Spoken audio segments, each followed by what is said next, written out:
Worldview Detective, yes, 1,000 Pine Points. Really, was it you who made that great video? Yeah, it was. You made a great video the other day. What was it about? I forget. All I remember is it was great. So 1,000 Pine Points to you. A Borgia, 500 Pine Points to you. Kathy, you did it. You are now worth something. You are now valuable to society because you have 250 Pine Points, Kathy. And Sandals, you're not good enough. You might as well just leave now. Because, you know, it to come so close and then fail, I don't know how you can live with yourself. I'm going to be honest. I'm not just joking around. I'm in a bad mood because I went golfing today and I had the worst round in 10 years. It's really hot here in Arizona. And I almost shot the temperature. And these glasses are dirty. Everything's going wrong today. And on the way to golf, I listened to Sean McDowell's video with genetically modified skeptic. I need something to wipe the glasses with. Can I use a mask? Or is that going to... I have non-scratch. Is that okay? Oh, yeah. I got the Katharine Hepburn gloves to clean my glasses. You kids don't even know who Katharine Hepburn is. Well, how do you put this thing on? Like this? It's for glasses. Oh my goodness, I don't know. I'm not wearing my glasses. They're over here. Okay, so I was on my way to golf, and I was listening to Sean McDowell's video, and I was thinking to myself, what are you doing, genetically modified skeptic? What's wrong with you? Now, if you listen to this, what's his real name? I forget his real name. Yeah, I'm friends with him on Facebook. I should know his real name. But if you hear this, no, I'm in a cranky mood. But still, I mean, I just heard playing the victim card through the whole thing. So I'm going to be on Sean McDowell's side for most of this. But we're going to take a listen to it. Maybe I'm wrong. I'll take another listen to it. Get off. Myron's staring at me. So welcome if you're new here. I'm not usually this grumpy.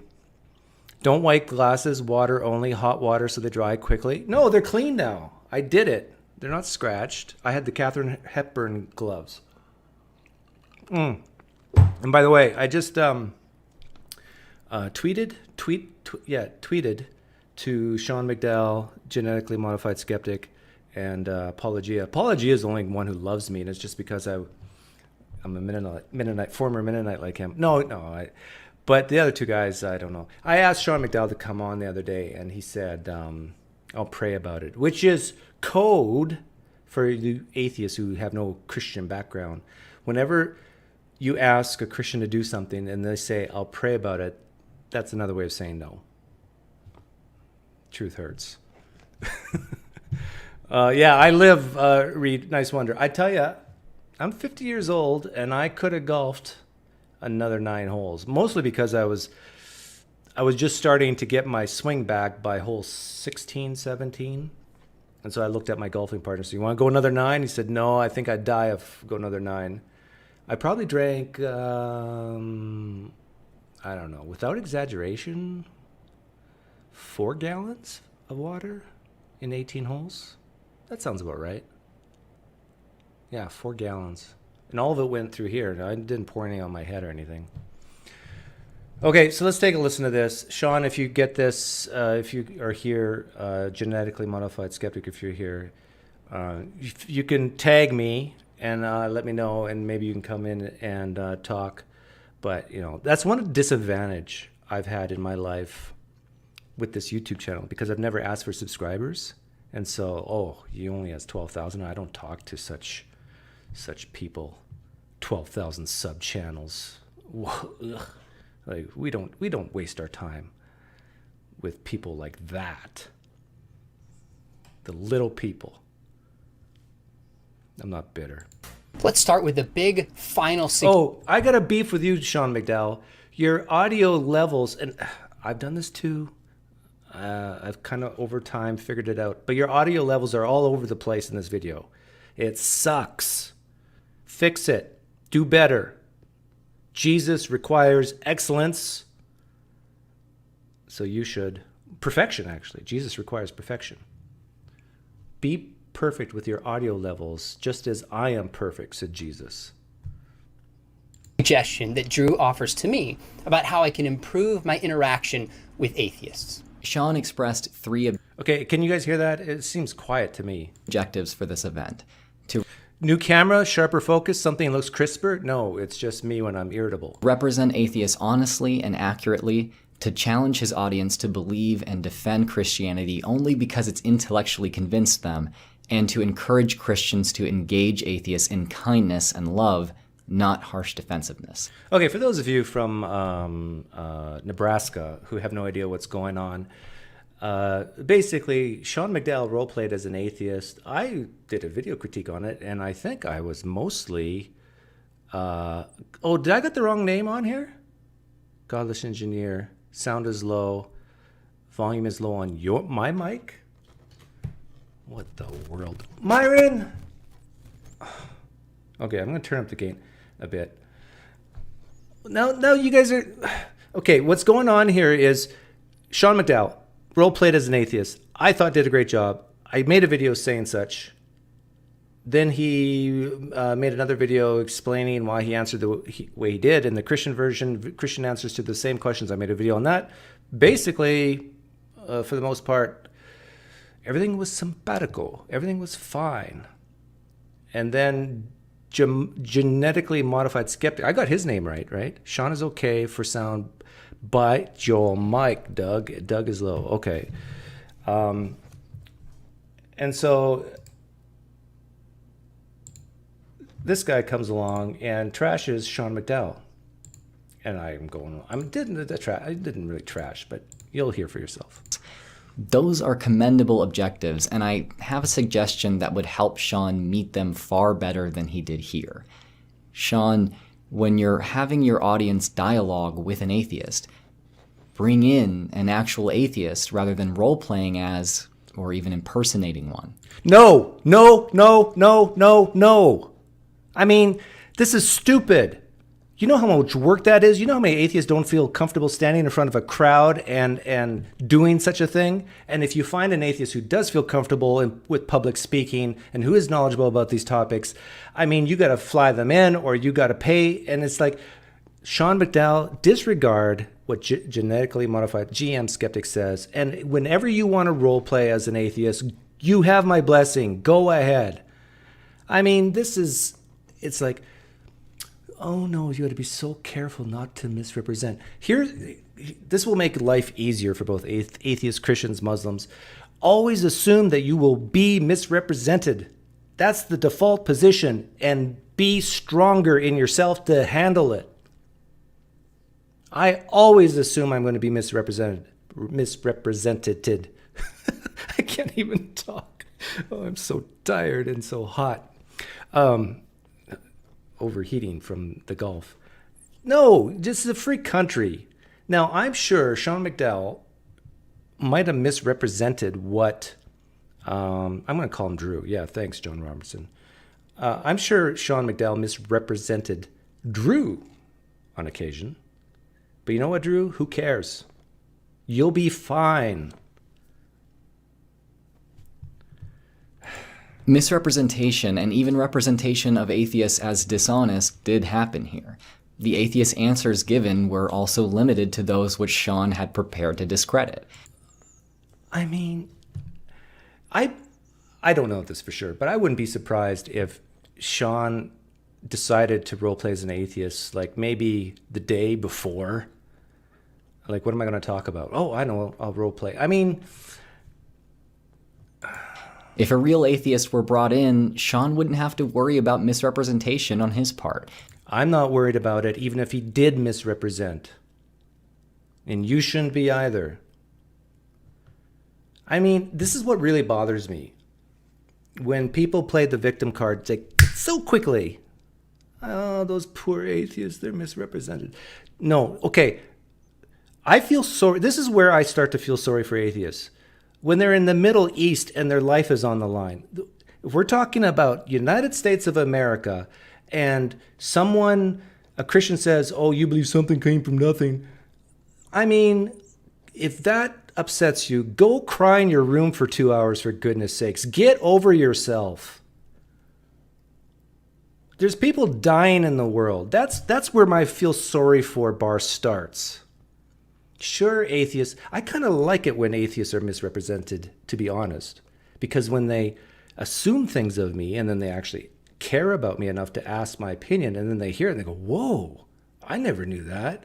I mean, it's more powerful when they have their idea of who you are totally flipped upon its head. Is this too much? Should I end it here? The answers given might be different than those Sean could give role-playing, providing a better challenge to both Sean and the audience. It would also give the audience the opportunity to gain experience interacting with a real atheist. What?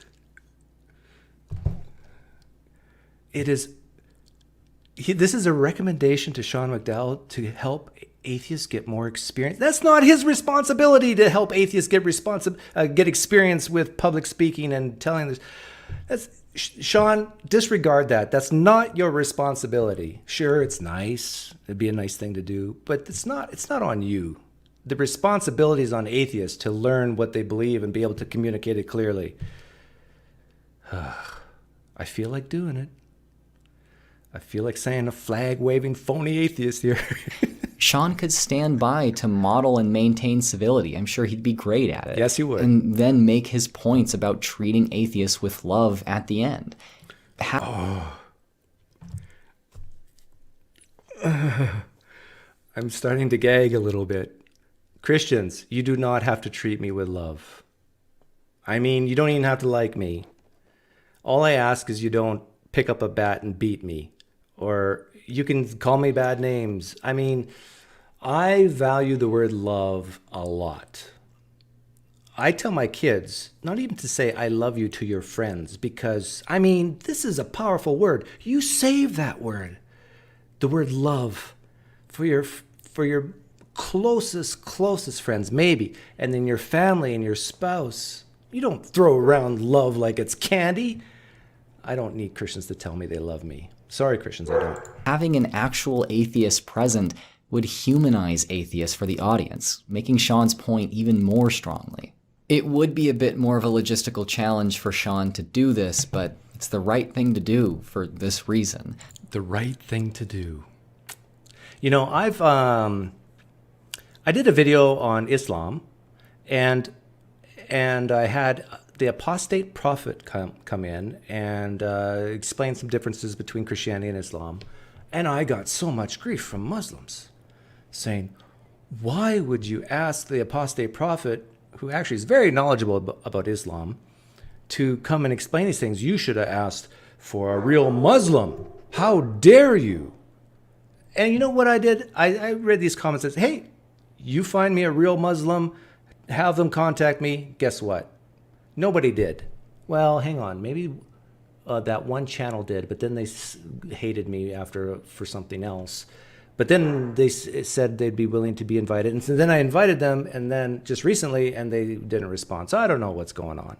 But you get the point. I get this all the time. Why don't you have this real apologist or this real Christian on or this real Muslim scholar on? The mistreatment and discrimination that atheists face from some Christians is perpetuated by the fact that the majority of conversations those Christians have about atheists happen without atheists present. Let's all wipe a tear for the poor atheists. Now, I'm not talking about the atheists who have their lives on the line in the Middle East and other countries. Let's all shed a tear for the atheists in the United States of America.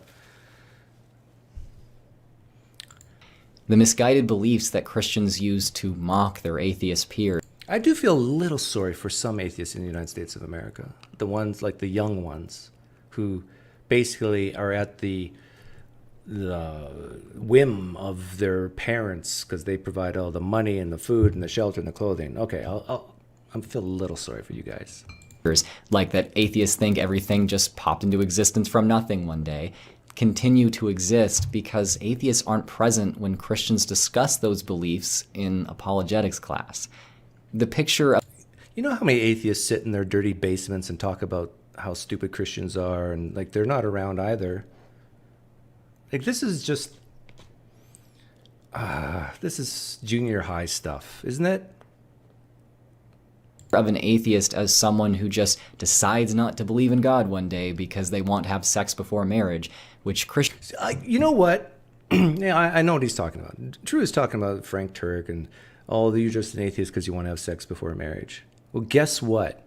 Some atheists, I think, do become atheists because of that. Some. Those flag-waving, phony atheists. They have no idea.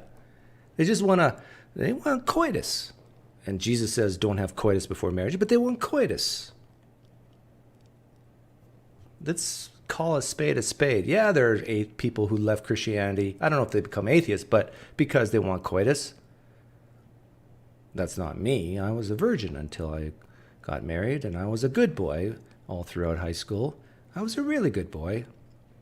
And then I was a good man. And then I left Christianity when I was in my mid-30s. Christian parents often assume of their adult... God equals the square root of negative 1, says Doug. I thought you were in love with Drew. Well, I still am. But I really don't know him. I'm just critiquing this video alone and his face. I'm critiquing two things. His words and his face. I give his face an A+. I give his words C-. But maybe it'll get better. Children, while refusing to be corrected, continues to exist because Christians discuss it amongst themselves without atheists present to fact-check it. The name-calling and hateful jokes continue with atheists present because many Christians... Name-calling?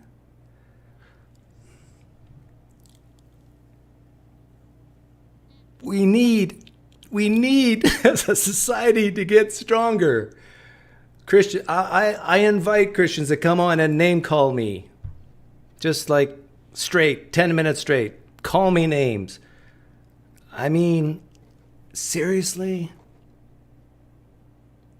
Is it because I'm 50? And when I was young and had to walk to school in my bare feet in 6 feet of snow uphill both ways, is name calling really? Because Sean didn't invite an atheist, this leads to, name calling? Mostly tell those jokes and use those names in conversation with each other when atheists aren't present. So, Sean, for the sake of reaching your own goals, including improving the discourse and relations between Christians and atheists, I ask you to do this one thing. Oh, no. This does sound like a public service announcement. For the sake of our children, I'm just asking this one thing. If you could just send a check in for $19.95, you can feed a starving atheist today. Look at the face of these hurting atheists. The atheist community is never going to talk to me again. Allow atheists to be present in this discussion and to represent ourselves in these dialogues. Let us make our own mistakes and give our own answers. Most importantly, let us show our humanity to those who see us as pitiful or threatening. Other Christians look up to you, and modeling this behavior for others might just help atheists and Christians begin healing the broken heart. Don't put that on Sean McDowell. The healing of the atheist and Christian communities is, to me, this is guilt tripping. And I hate guilt tripping. It's pretty hard to guilt trip me, but it just in general, no, don't guilt trip people. Especially about stuff like name calling and just, I don't feel represented. Hearts and broken relationships which have resulted from atheists being left out of the conversation. True. Oh, atheists left out. What are they going to do? This is basically, I want to sit at this table, and these Christians are making me, an atheist, sit at the kiddie table, and it hurts my feelings. Well, I'll tell you what, sitting at the kiddie table's fun too. Drew and Paul have a number of concerns about my presentation. Perhaps the biggest one is they feel that I've misrepresented atheists to my audience. Well, believe it or not, this is a charge that I take very seriously. I've watched their video multiple times and tried to take lessons and see if they point something out that I need to do better. Why do I take this seriously? I have a number of atheist friends and family members, and I certainly don't want them to think that I misrepresent them and don't care about how they feel and the way they're perceived to the world and to me. Let me offer a little background information that may help. Drew suggests that I ought to bring in a real atheist to engage my students rather than role play. Well, here's some context. For the past 15 years plus, I've been taking students, Christian students from a private Christian school, on trips to engage people of a range of faiths. Every year we'll go to a place such as Salt Lake City to engage members of the Church of Jesus Christ of Latter-day Saints. We've gone to LA to meet with Muslims and visit mosques. And Yeah, see, these are great points. And I'm not sure if Drew thought of this before he made his video, but everything that Drew said, how do you know Sean hasn't already done that in the past? And are you making this video for this one instance where he didn't? I mean, I've role-played as a Christian, and I'm sure there's Christians who will say, I misrepresented Christianity here. The Calvinists might say that. And then the next week, the non-Calvinists will say that. And then the next week, the Catholics will say that. And then the next week, the Protestants say that. And the next week, the Orthodox Christians say that. I mean, I am misrepresenting Christians every day of the week almost in some Christians' eyes. Hey, thanks for the donation, Jason Anderson. I'd like to donate on behalf of Drew. Okay, well, Drew, thank you for your donation. I really appreciate it and taking my criticisms so well. Every year or every other year on average, we've taken a group of about 24 high school students to Berkeley, in which we meet with atheists, skeptics, and agnostics. Each year, we probably bring in about 3 to 4 atheists and let them speak to our students on a range of topics: the historical Jesus, the existence of God, morality, and so on. So what's interesting is his biggest suggestion to me. I've been doing that for years. Yeah. I've been doing that for years too. I have all sorts of Christians on my channel. I've also brought in I wonder how many, has Drew had any Christians on his channel give their side of the story? I don't know. Does he take guests? I honestly don't know. I don't think he does he? atheists to speak at my home church. I brought in atheists to speak in my class. By the way, for the record, I see your comment, Josh Howard. I'm not sucking up here to Sean McDowell. I really don't care if Sean McDowell ever comes on my show. But I'm calling it as I see it. And to me, this was just Cry Me a River type video from Drew. Classroom at Biola University. In fact, visiting another church, I brought an atheist up on stage and asked some questions just so we could learn from them. So I love the suggestion that Drew is offering. That's a way forward that Christians and atheists can develop more understanding.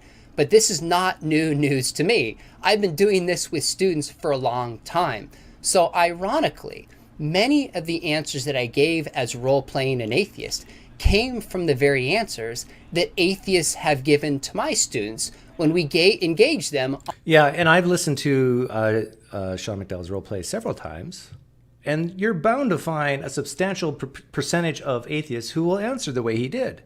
So in my opinion, he didn't misrepresent in general at all.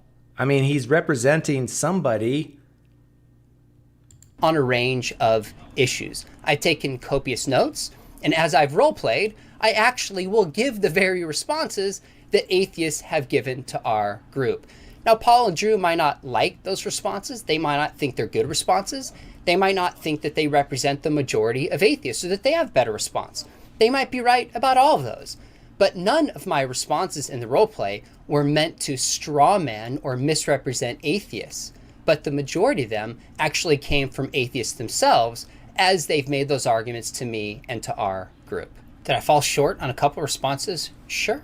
I'm happy to concede that. As Paul Agia pointed out, there's a couple facts that I got mistaken. But he also pointed out in our interactions together, he also got some facts wrong, and I graciously pointed that out to him. Yeah, and another thing to keep in mind here is when Sean McDowell did his role-playing, it was live. I mean, you're going to make mistakes live. It's not like Drew who can spend 1 hour for every minute in editing and publishing his video to make it perfect. Like almost every single video I make is live. I make a ton of mistakes. That's a part of doing anything unscripted. Now, their response to me was scripted, which is fine. My presentation was unscripted. Now, Drew points out that when I make a mistake unscripted, that has an effect on the reputation of atheists. Who cares? I mean, why am I so different here? I'm not getting this. Maybe it's because Drew is so much younger than me and has to build a reputation, but he's probably making good money as a YouTuber. I don't understand this. Not on me. And that's very fair. I appreciate him pointing that out. When I make a mistake as a Christian, that really does reflect upon me. So you better believe I'm concerned with that. But as Drew brings it to my attention, you better believe I will be doubly sure to represent atheists even more carefully in the future. I think that's what we should all aim to do. Not only have I invited in atheists and skeptics to speak to my own group, I've actually encouraged a lot of other Christians to do the same. In a recent book I wrote with J. Warner Wallace, and I only mention this to make a point. Yeah, he says that because guys like me are sick and tired of your marketing. Wrote a book called So the Next Generation Will Know for Christian educators, parents, and youth pastors. In one of the chapters towards the end, we encourage these different youth leaders to take their students to go visit people of other faiths. Train them how to ask good questions. Train them how to engage in spiritual conversations. Train them how to treat people who see the world differently with kindness and love and respect. Bob Smith says he did a good job, but he definitely gave some idiotic answers. Well, newsflash, some atheists give idiotic answers. Truth hurts. Even at Biola University, where I teach, I have a class for undergrads and I give them 2 assignments. Number 1, go visit a club on a university campus in which they will hold something such as an ethical or religious view different than their own. So maybe for some of my students, that'd be visiting a socialist club. Maybe that'd be visiting an LGBTQ club or visiting an atheist club. And the assignment is to simply go, ask questions, meet people, and listen and learn. That's it. I also assign to my students specifically that they're to have 3 spiritual conversations each semester. No, I have to admit, that makes me throw up a little bit in my mouth. These spiritual conversations. I know what he means, though. With someone who's a non-believer. I have a series of questions for them to ask. It's not a debate. It's simply for my students to learn how to listen well to people who see the world differently. Yeah, and that's a tough skill to learn. I mean, it takes a lot of patience.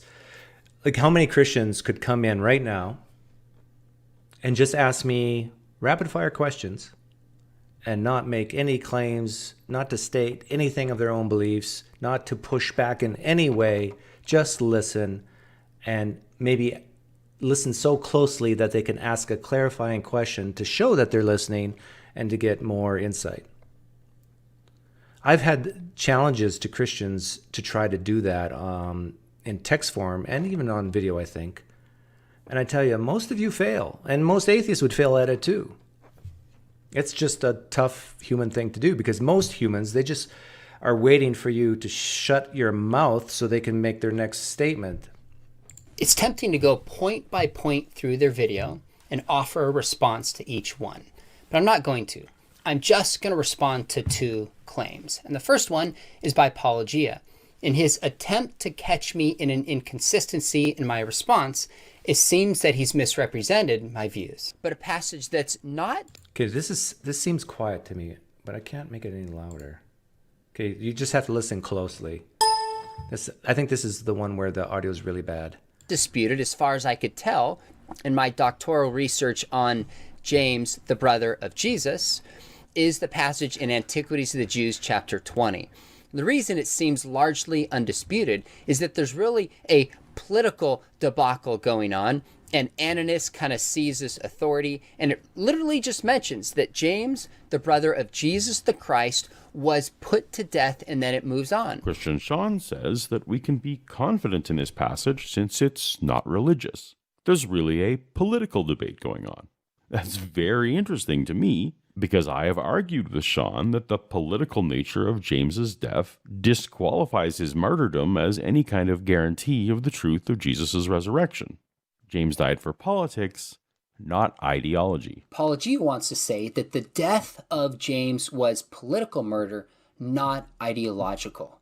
But it's not that simple. It seems inconsistent to call the murder political when arguing Jesus' historicity, and ideological when arguing martyrdom. Unfortunately, he left out the longer clip, which gives the context and clarification for what I really believe. It was a political murder, not ideological, not a martyrdom. Apologia wants to say that the death of James was political murder, not ideological. But it's not that simple. Today, we might try to separate our ideology. See, and this is another, okay, this is, I'm going to harp on you, Sean, a little bit here. Apologia is making a point. You're saying, yeah, but if only you would have read more or shown more of my video. I get this a lot too. It says, yeah, Doug, that short clip you made, yeah, it didn't really misrepresent me, but it didn't tell the whole story. Here's a news flash for some Christians who live in Kansas. Taking things out of context is not wrong. You do it all the time when you quote scripture. And you can't, within reason, you can't expect someone to play all the video or read all the verses that are pertinent. At some point, you got to say, this is the little piece that I'm talking about. I'm pretty close, I think, to understanding what Sean's saying. So here it is. Theology from our politics, but in the first century, they consistently overlapped. In fact, we see this in the death of Jesus. There was certainly a political component of when Jesus was crucified and put to death, but it was also tied. And here's another thing I don't like about flag-waving phony Christians. Stop feeling the need to be understood so much. I mean, maybe just say, Apologia is pretty close. Yeah, there's a ton of stuff he left out, but yeah, that's fine. It's not 100% perfect. It's maybe 60%, but that's good enough. I don't need to be represented perfectly. It's fine. I'll be fine, says the Christian, because when I die, I'm going to heaven. So let's not worry about it. Ideology, namely who Jesus claimed to be. We can't separate him. James was preaching a message in Jerusalem, the very city where Jesus was put to death. And he preached that Jesus was the only way to get to God and had appeared to him. James preached this message with full awareness of what... There's someone in the live stream chat says, Apologia is also hot AF. What does AF stand for? It could cost him. He didn't shy away from it. So yes, he was put to death for political... Okay, so I'm going to fast forward this because the audio is too quiet. ...has misrepresented my views. See, the reality is the position I hold, and the longer quote makes clear, is that I believe the issue of the death of James is both political and... Yeah, see, this is all just, I know you are, but what am I? Sean, that's what you're doing here.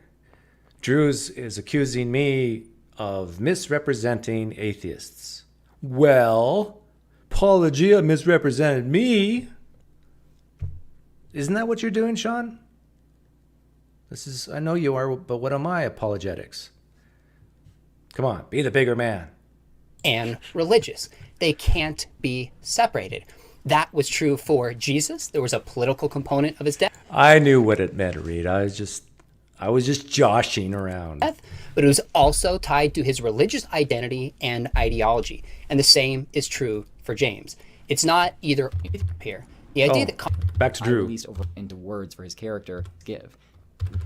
How consciousness or mind can emerge from matter. So if Christian Sean was attempting to represent atheists fairly, without strawmanning, why did he have atheist Sean give an answer which was admittedly dishonest, rather than having him give one which Christian Sean himself has heard atheists give?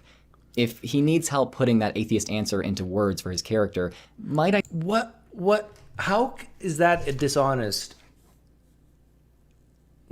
So the question is, okay, hey, Mr. Atheist, sir, explain to me consciousness. You can't, you dirty atheist. Okay, so that's the question. And Sean, role-playing as an atheist, says, well, it's an emergent property from the brain. Isn't that what he said? Isn't that what Sean answered? And didn't he also say that we really don't understand it? How is that misrepresenting atheists? Because a lot of atheists do say that. I think I say that. I suggest that he take from a video I released over a month ago where I addressed an extremely similar question. Just replace the laws of nature with emergent properties and theoretical physicist with Maybe I'm wrong here, but I seem to remember Sean answering that or something similar to that. Neuroscientist here, and the answer works well. A few comments may help here. The idea that consciousness can be explained naturalistically, at least in part, by appealing to the emergent property of wetness when hydrogen and oxygen come together, was actually first presented to me in a conversation with a skeptical student at Berkeley. You see, one of the things we do is we send our students out onto campus, we give them conversational surveys, and they just go out and they ask students questions about life, about meaning, about God, about the afterlife. And the idea is just to get into spiritual conversations. Sometimes I watch over my students, sometimes I participate. And I remember I'm going to tell Sean what to do that he can totally disregard. I'm sure he never does this. Yeah, he's talking to Christians, but yeah, don't say to tell your students to go up to atheists and say, hey, can we have a spiritual conversation? Yeah, I'm sure he would never do that. Having a conversation with a student about this topic, and that was the explanation that he gave. He was a skeptical student. I since learned that there's a more sophisticated kind of defense of that view, but the bottom line is, this was a view that had been presented to me by a skeptic. Yeah, but Christians are skeptics too, right, Sean? You're very skeptical of Mormonism and Islam and Hinduism. But I'm sure he means skeptic, i.e. atheist. Yeah, I agree, Sean. You didn't purposely misrepresent. You gave, I think, what a large percentage of atheists would say to that question of consciousness. Did you say what Drew would have said? No. But who cares? So when I'm role-playing an atheist, keep in mind, I don't just have one response I go to every time. We've had some atheists come in and speak to our group and argue that morality is subjective. We've had others come in and argue that morality is objective. We've had others talk about consciousness more like Daniel Dennett, that it's an eliminativist view, or others like this student described. So really, sometimes I just put forward a naturalistic explanation with these Christian students to see if they can think on the spot and engage somebody conversationally as I had a skeptic engage with me. Now, do I think that any skeptic who puts that forward or an atheist is dishonest? After all, in my review video where I responded to my atheist self, I made the claim that Drew picks up on that any honest atheist would recognize that there's no entirely pure naturalistic explanation for consciousness. Now, what I meant by this, and I didn't clarify, is I don't just mean any atheist you run into anywhere. My reference was to an atheist who's aware of the depth of the scholarly research on this, would rightly recognize that there's not a full naturalistic explanation for this question. And Drew seems to agree with me. So my point was not to set up a straw man. My point was not to portray atheists as dishonest, since this is an argument an atheist made to me. But with that said, given the perspective that Drew has of looking at this, I can see why he would come to the conclusion that he did to. And I will definitely be more careful as I present this going forward. I don't think you even have to say that, Sean. You're being super duper nice right now.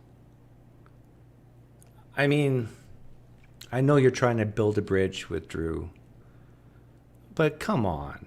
You did fine. You represented a lot of atheists there. Maybe not, definitely not all of them, but who cares?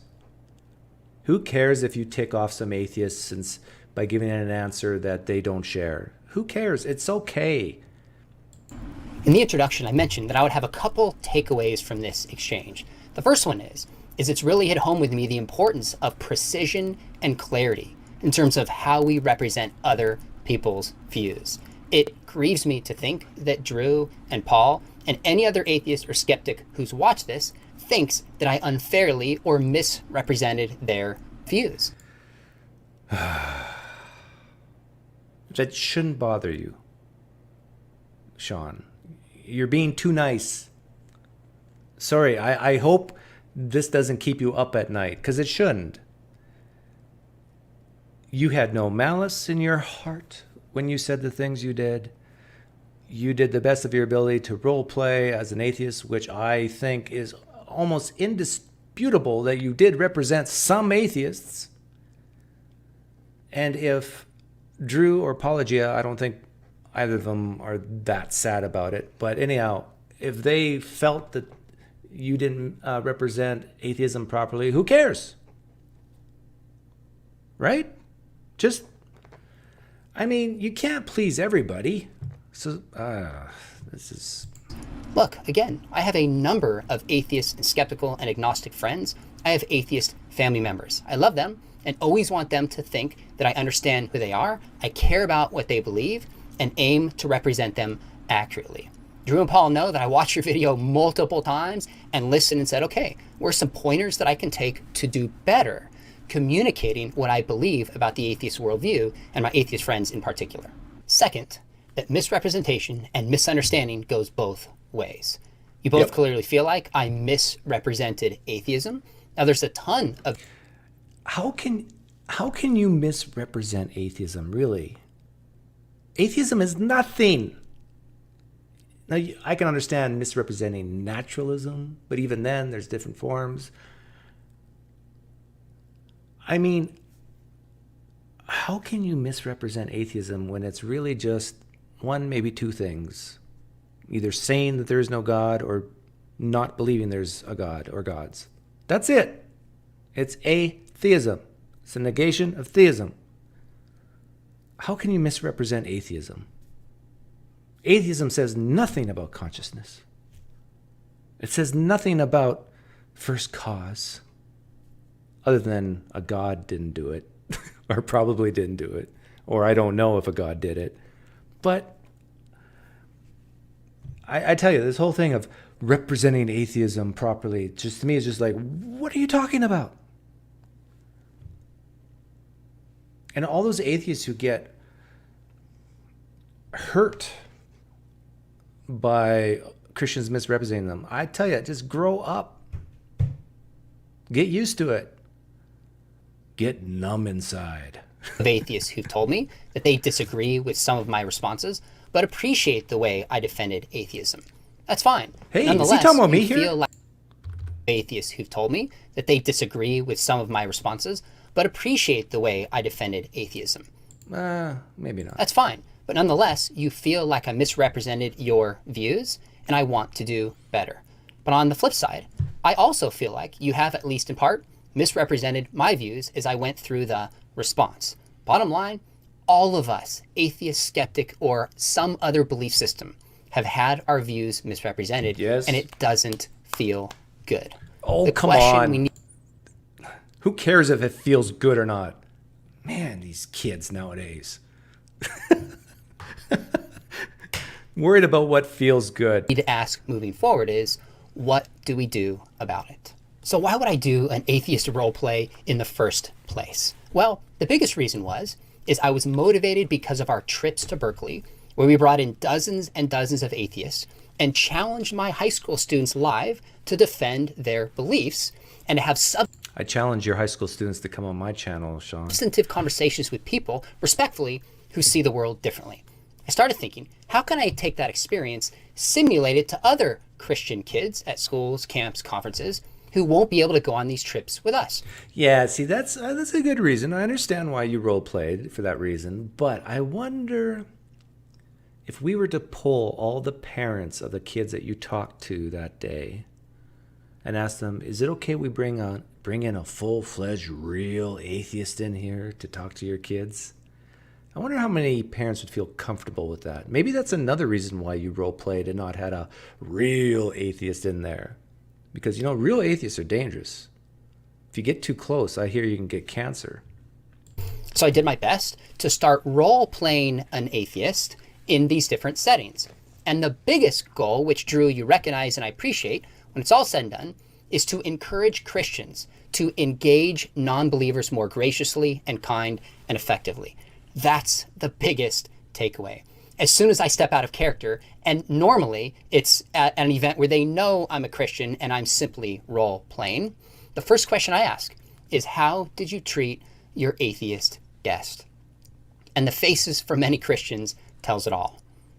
Yeah, that's a good point. I mean, when we're talking about deeply held beliefs, I don't think atheism is a deeply held belief, by the way. And if an atheist views atheism as a deeply held belief or non-belief, I mean, I'll judge you. Shame on you. Like, that's stupid. It's not anything. It's not, well, I can say I can take the positive. I believe no Christianity is false, but it's really nothing. But when you're talking to Christians or Muslims, especially Muslims, I've been finding, they get defensive so quickly. Like, even just asking a question and hearing an answer you disagree with, it's like something explodes in their brain and they just, no, it's like that slow motion. No, you can't say that. It's like, Christians, you need to get over yourselves too, that people disagree with you. Muslims, get over yourselves. Most of the planet do not care about the Quran. Get over it. Just cry in your room for 2 hours. Get over it. The stuff you love deeply, Christians and Muslims, please understand that most of the world don't care, and be okay with it. I know it's tough, but just like a runner can get stronger, you can get stronger too.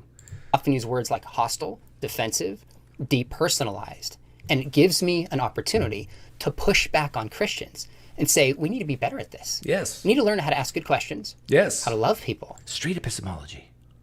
Oh, Sean, you should start a course on street epistemology at Biola University. You know that manual for creating atheists? You can have a manual for creating Christians. There you go. And how to treat people who see the world differently with dignity and respect and the love of Jesus. So Drew, based upon listening to your video and hearing your story, and some of the ways that you have been treated by Christians, I think you and I are greater allies in a bigger cause than we maybe realize. So I want to make a suggestion for you at the end of this video, as you did for me at the end of my video. But first, let's hear again your suggestion of what you want me to do. So, Sean, for the sake of reaching your own goals, including improving the discourse and relations between Christians and atheists, I ask you to do this one thing. Allow atheists to be present in this discussion and to represent ourselves in these dialogues. Let us make our own mistakes and give our own answers. Oh, this just makes me want to vomit.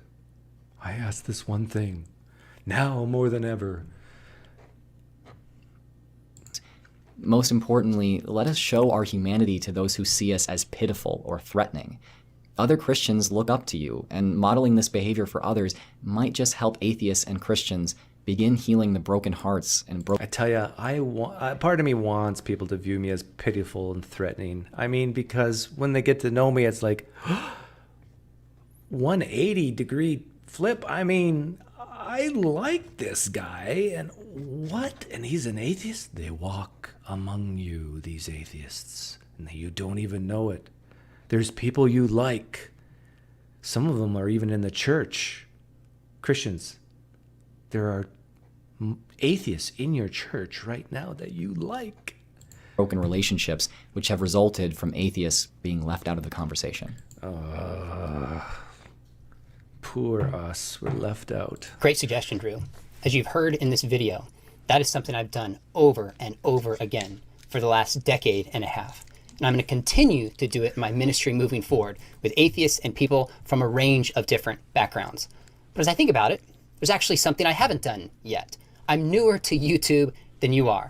Uh-oh, this is what this is all about. Really, it's been the past year that I've been engaging YouTube. I've had on Mormons. I've had on a progressive Christian. I've even had on an ex-evangelical who has a spiritual belief system, was an atheist for a while, but no longer would describe himself that way. And it hit me, as I was watching a video and thinking about this, that I haven't had an atheist yet on my YouTube channel. Okay, I'm starting to get bitter now.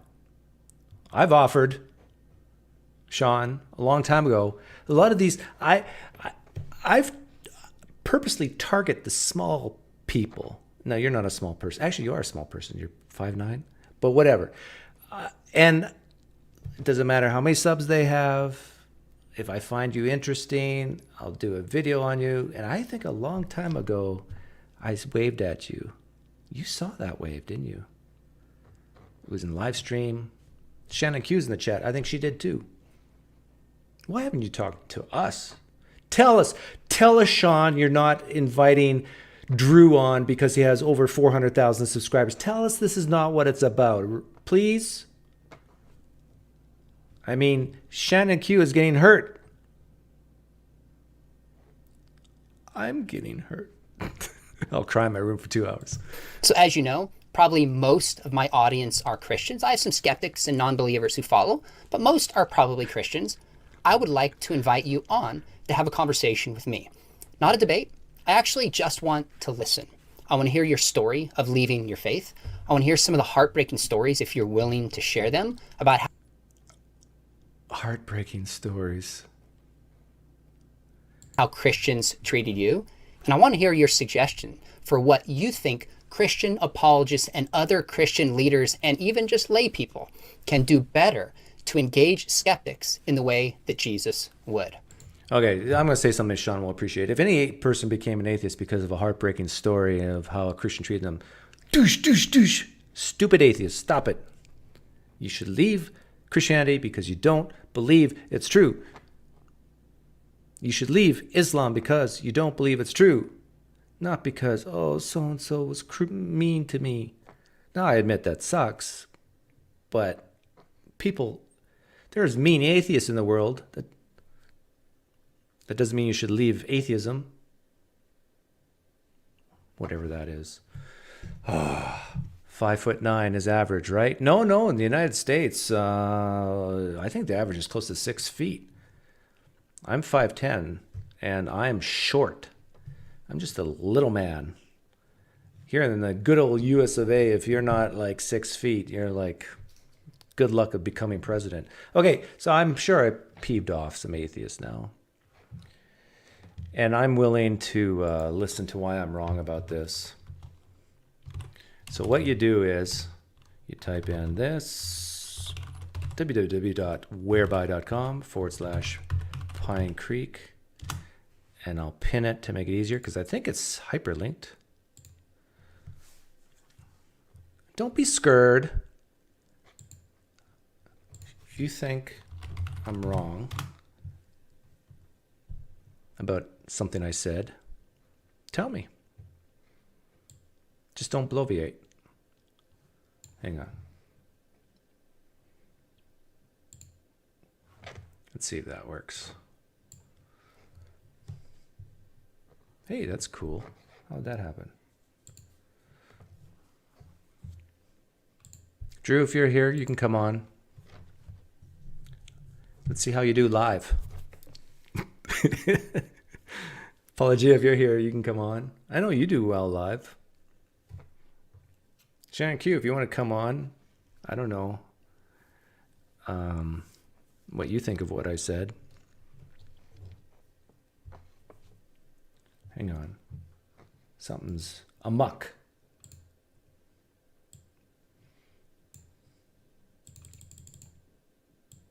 There's so many things to do. What? Why? Why is my green screen not working? Oh well.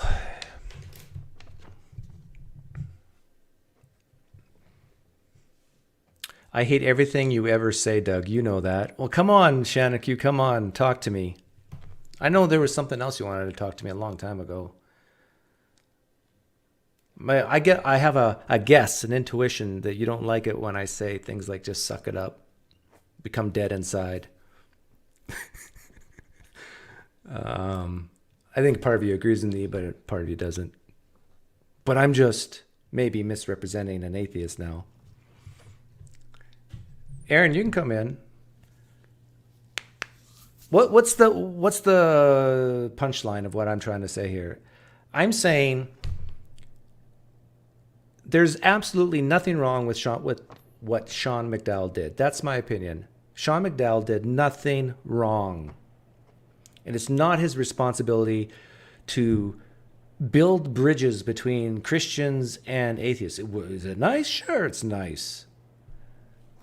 But I tell you, if I wanted to role play as a Christian right now and have no Christians come on, I'm going to do it. And if that makes Christians cry, so be it. Now, am I purposely going to misrepresent Christians? No, I'm going to try not to. And that's what Sean did. There's nothing wrong with what Sean did. It's a free country. If he wants to role play as a ballerina, he can do it. Oh, and my second point. Drew, the other day I said, I have never heard an atheist complain about being mocked. True story. There's probably people in the live stream chat right now who heard me say that just maybe last week. And then I play this on the way to a golf game, and I hear you say something about Christians mocking atheists, about something coming from nothing. I'm going, no, stop it. Okay. Tantrum's gone. Find some headphones. And Fred, you're in here. You seem to not agree with what I'm saying. Nate, be specific. Bob, Fred, tell me what you disagreed with. Does his nothing wrong apply when he's doing this to kids? Doing what to kids? Be more specific. I think I know what you're getting at, but I don't want to misrepresent you.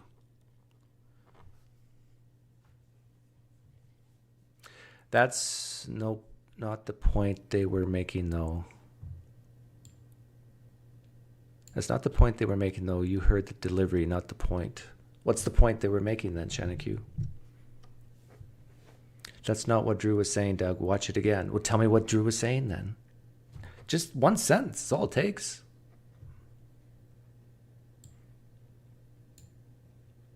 I'm drinking sparkling ice because of you. Well, so am I. I'm drinking sparkling ice because of me.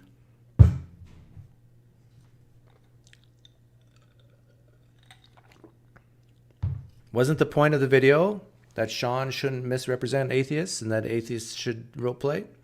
And that he should invite atheists on to have better conversations so we can all understand each other? Wasn't that the point? We can try without headphones, Shannon. Not coming on, Doug. You'd tear me to pieces. I'd probably be forced to bloviate. No, just tell me in live stream chat. One sentence. Tell me what I'm missing.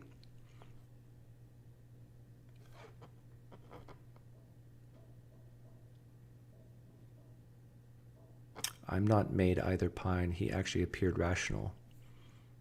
Who, Sean? I think Sean's a very rational guy.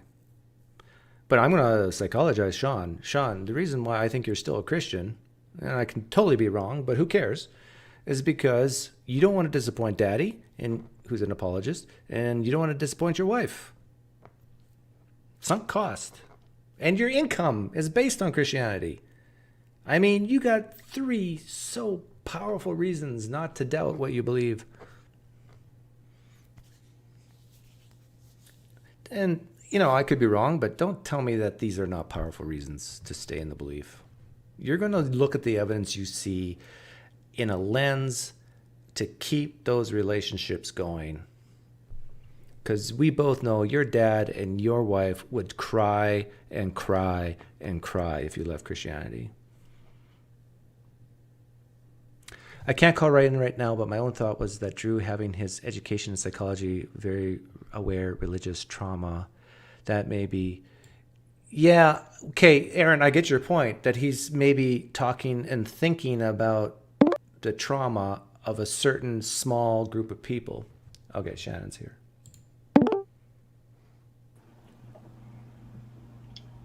Is this the real ShannonQ? No. I can tell by the laugh it is. How's you're in Newfoundland, right? Nova Scotia. Nova Scotia, okay. Yeah. And sorry, my mic's not working, so it's using my camera mic. So if I'm hard to hear, No, I you apologize. I couldn't. You sound great, but you don't want to show your face. Not really. I mean, I can, but Well, I'm a bit of a mess currently. How am I supposed to look into your soul? Here. There you Hi.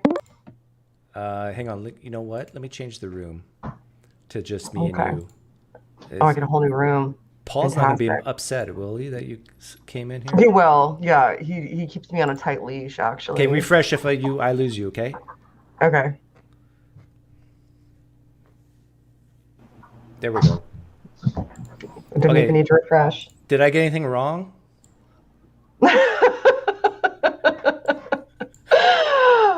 So what? Let me see if I understand your objection. Your objection is that they shouldn't be whining about About Sean, what he did. Well, let's talk about what he did. So what you think that they're upset about is the fact that he was misrepresenting like atheism or atheists in general. Well, I think what Drew said that he said it in a very nice way, but that Sean, what he should have done is had a real atheist in there. Yes, that's one of the suggestions that he made. But can you contemplate why that might be? Well, Aside from it's because why role play when you can have the real thing? I get that, but as Sean said, and I assumed, if this is why when I reviewed Sean's video, I didn't do what Drew did, because I'm under the impression that Sean has talked to many atheists, and many atheists have talked to, have come into Biola or come into his classrooms. I'm under the impression that it has happened in the past, and I'm not under any illusion that it has to happen every single time, and you can't role play. Do you think that Sean represented the strongest versions of the arguments that he's been exposed to and is aware of? In some yes, some no, but I don't care. Why don't you care? Because I'm not trying to defend atheism. Atheism is nothing. Why do you have a channel? Oh, because I love saying what I just said to you. So you have a whole channel where you talk about religion and address apologists. Yeah. Because you want to tell atheists that they shouldn't care about atheism and counter apologetics?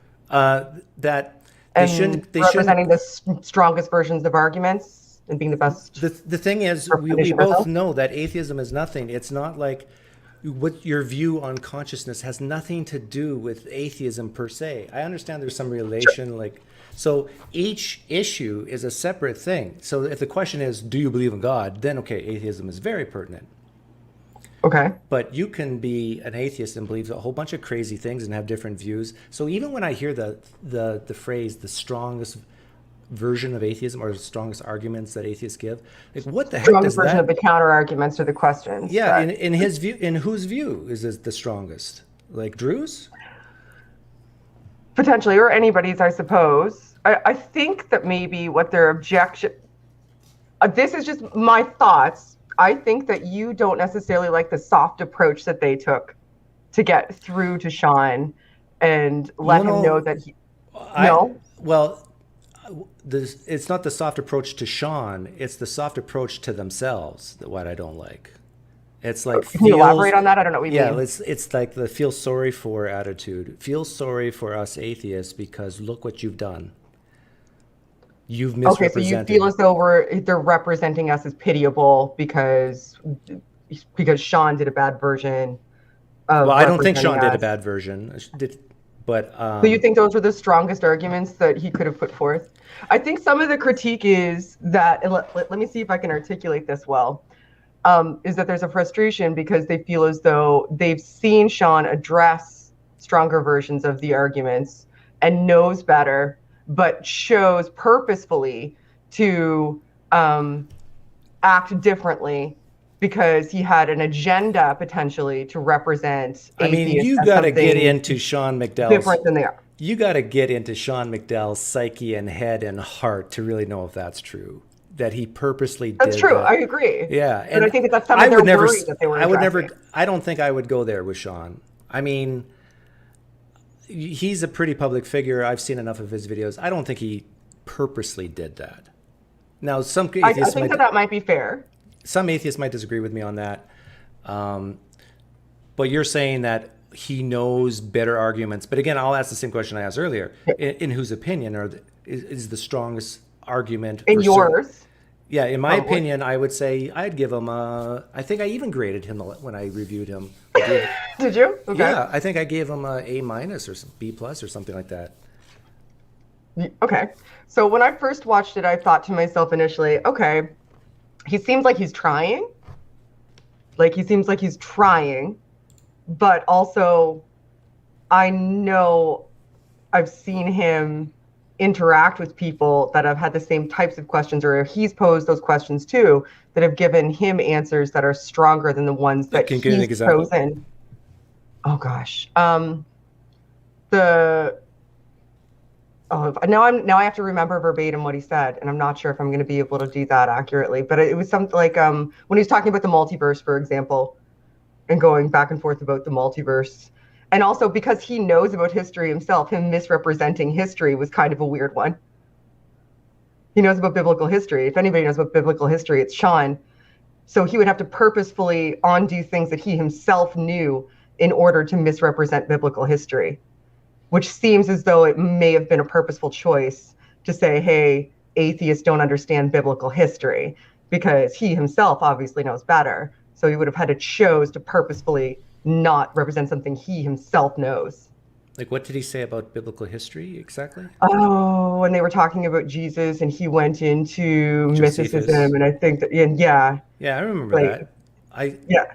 Paul addressed it in the video. Do you remember, Paul, did you watch the part of the videos that Paul did, where he talked specifically about the biblical history? And that was Paul's frustration, is because he's talked about biblical history with Sean.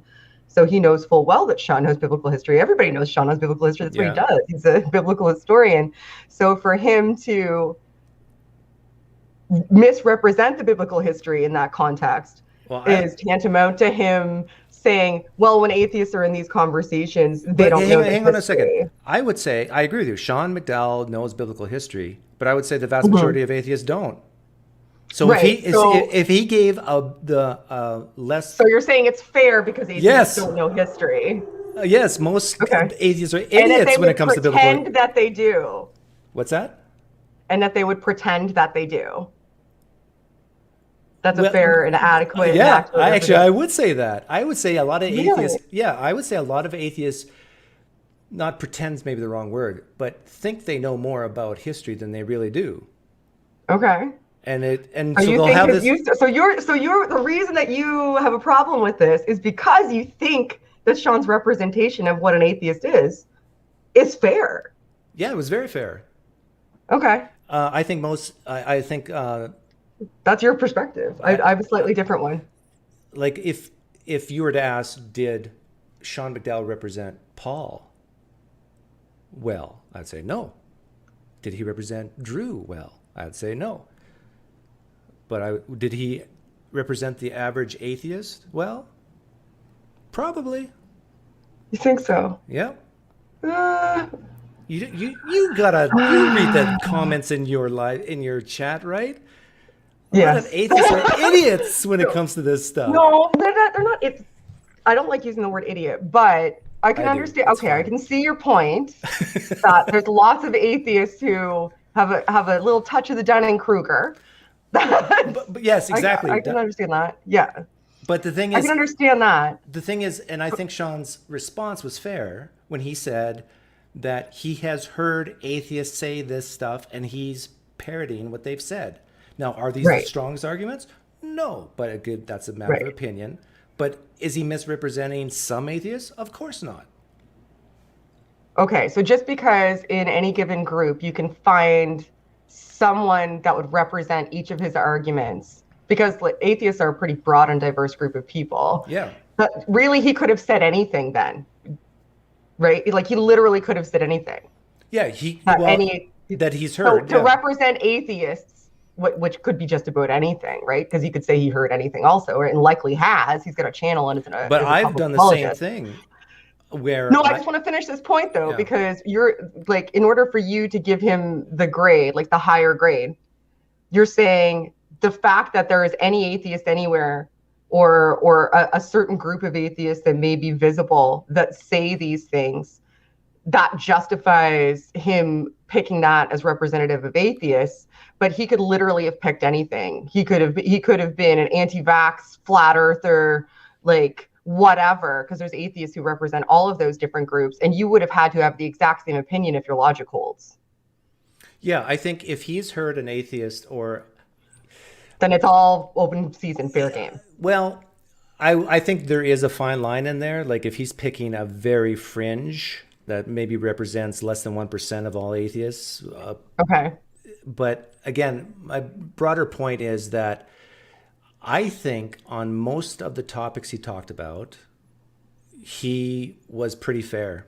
And he said things that I've heard atheists say as well. You said things that I've heard atheists say as well. I would agree to that. Yeah. So I think that the dissonance it's not for me his will- responsibility, and it's not his responsibility to figure out in the majority of atheist minds which is the strongest argument and relay that. I think it's more so, and this may be unfair, is that we know Sean is a really smart guy, and we know he's been exposed to these, and we know that he knows what are the most prominent and compelling arguments that you would need to counter. So it seems as though it was a purposeful choice to skirt the line, especially when you're talking to students, where you're ostensibly pretending, at least. He says at the end that his point was just to say, hey, be nicer to atheists. Like, I think about how you were thinking about me, which is admirable, I guess. I guess you probably wouldn't think that because you don't give a shit. But if that was his point, that's admirable, I guess, for sure. I get that. The better conversations are a thing that I care about. But if he's just skirting the line, it seems as though he's almost like, okay, well, this is just enough that it'll look like I'm doing a fair and adequate representation, but not enough that it'll be challenging enough that these students will actually have legitimate questions. And that seems like it could be a purposeful choice if you know otherwise. So you're representing yourself as an atheist ostensibly to challenge these people on their beliefs, but you're choosing just kind of not quite good enough arguments on purpose when you're representing yourself as an atheist, because the point of this challenging section where you're challenging students and asking them to be inquisitive is to not actually challenge them, but allow them to see that they can defeat atheists. Well, I see if you watch the end or just even watch some of the students, they were frustrated with Sean. Mm-hmm. Now, so you think that there were good objections? For them, for the students' perception, yeah. I think a lot of the students got defensive. And if this was like, if the purpose was to defeat atheism and kind of help the kids along to say, hey, look how silly these answers are, why did they get so defensive? I don't think that the point was for the students to say, look how silly the answers are. I think the point was to strengthen in the students the conviction that even though the answers seem complex, you can refute them. Yeah, I agree with that. Which would that. increase your confidence. But I just remember... Which would lead towards the motivation for picking response sets that aren't necessarily the strongest arguments. That seems as though it must be purposeful to me. But like I said, I could be wrong. I don't know Sean's motivations. But as an atheist and somebody who has respect for Sean and knows his intellect and has had mild interactions with him, it seems as though you would know better about how to represent this group, especially if you're, deigning to be one of us, even when you're play acting, to make the choices that you did seem purposeful. And that's frustrating. Like if I put myself in his shoes and was role-playing Christianity, I guarantee you there'd be Christians saying, Doug, you misrepresented Christianity. You did not bring out the strongest arguments. That's fair too. Right? Sean had a good point there. He did have a good point there, because in some of the counters he was saying like, hey, you did this. That is a fair point on both directions. Because there's no way you can represent Christianity because there's so many versions of it. And I would say the same holds true for these individual pieces that were asked of him, because atheists are all over the board on that. Sure. So I'm agreeing with you there. I really don't know. I think it goes both ways. Yeah, I really don't know why an atheist would have any problem with that. Like, I understand what you're saying, that, okay. Well, I mean, some of us feel feelings, Doug. Not you, but the rest of us. Some of us. Like, I understand if you come from the perspective of, okay, we know a little bit about Sean's brain and we know what he knows, so he could have chosen other things. I understand that point. Right. But do you think that that's not a fair point to bring to his attention? Are you frustrated this video was created because you think nobody should have brought that point to his attention to further the dialogue? Or do you think it just makes it sound like whiny babies and that makes you mad? Yeah, I think it's more the latter, because there was about 12 questions, and I think that maybe what you talked about might apply to 2 or 3. Okay. But the vast majority I don't think does. I think he was very fair and probably did give, even in Drew and Paul's mind, the best answer for at least. I have to go back and listen to all of them. It's been like a month and a half since I listened to them. There was first cause, and there was like a biblical question, and then a lot of it was not even about Christianity, and so it was more general deism. But yeah, I thought it was fair. See, I think I can see your perspective, but I'm not as frustrated with the video because I think anything that furthers dialogue is good. And I think that the points themselves were fair, whether or not you wish they had or hadn't been made. I think that they are fair. And even though there are instances, and I think, like I said, he did better than a lot of people would. A lot of people would have just definitely acted a fool on purpose to try to make atheism look silly. And I would say for a fact, he did not do that. Right. Which is why they bothered to address him. Right? If he was just doing it to make atheism look trivially foolish, Drew and Paul wouldn't have bothered with him because he wouldn't have been worth connecting with to relate to the dialogue. But he was just foolish enough to address them in a different way, in that he didn't give the best answers. Do you think that that's because they think he's foolish, or do you think that that's because they think he can do better? Well, probably because he was foolish in that moment and could have done better, yeah. Right. I mean, you can describe that as foolish if you want to. But I think that there's other words that you could use. Like, I don't know. I think what really triggered me, to use a word, was the fact that Drew Snowflake complained. Yeah. You see what hurt me? Let me tell you about my feelings, Shannon. Stop it, Shannon. I'm the worst. Go ahead. What hurt me was the fact that, like, an atheist like Drew is I viewed as complaining about atheists being mocked. He used the word mock, Shannon. Maybe That's what Christians do. We don't do that. Didn't Drew get the memo? You didn't care about atheists, Doug. I thought you had a whole channel just to tell us not to be so sad. I don't care about atheism, but I care about atheists. Because atheists are people too. I think you're more on their team than you think you are, because you're sad that you think they made you look bad. I know. Last week I was just bragging about they misrepresented me. They're making you look bad. You should do a video addressed to Drew and Paul and tell them how they can do a better job of representing atheists. Yes, Drew knows me, Paul knows me, and they purposely misrepresented. Tried to make you sad. Make a video, address it to them, and then Paul and Drew can do a response to talk about how you feel, about how they made you feel. I should get that same background as Drew. We can be in the Hall of Mirrors. I should just do everything the same as Drew, just change a few words and apply it to me. How we misrepresented. I know. I'll get Paul to draw you a little cartoon so that you can put it in the corner and you can get it to talk periodically every once in a while. This was fun. I don't think I've ever come on your channel. Yeah, I think this is the first time. This was fun. Do you want to say anything else? Just hi, Doug's audience. I'm just here to make his life miserable. Should I let disagree with everything he says. Yes, you should, so that I can listen to somebody's not me talk and go to bed. If we don't let a Christian in, I'm going to end up misrepresenting, and I don't want to do that. Like, why talk about Christians? We're going to have a real Christian in here. Like, Doug, it sounds like you took that advice before it was even given, and you really think that it's really good advice. Wow, Doug, you're growing. I'm really happy. Anyway, I'll see you later. Bye. Bye. Flag waving phony Canadian. Hi, Jimmy. Hey, Doug. I got in line and I waited. Yeah. Have we talked before? Yeah, we did on somebody else's live stream. We were both in it together. I honestly can't remember who. Okay, so tell me where you're coming from. Are you a Christian? Atheist? Agnostic. You're agnostic? Okay. Did you agree, Yeah. disagree with what I said in my live stream here? I honestly missed the first like 50 minutes. Well, then what are you doing here? I just wanted to talk to you, Doug. About what?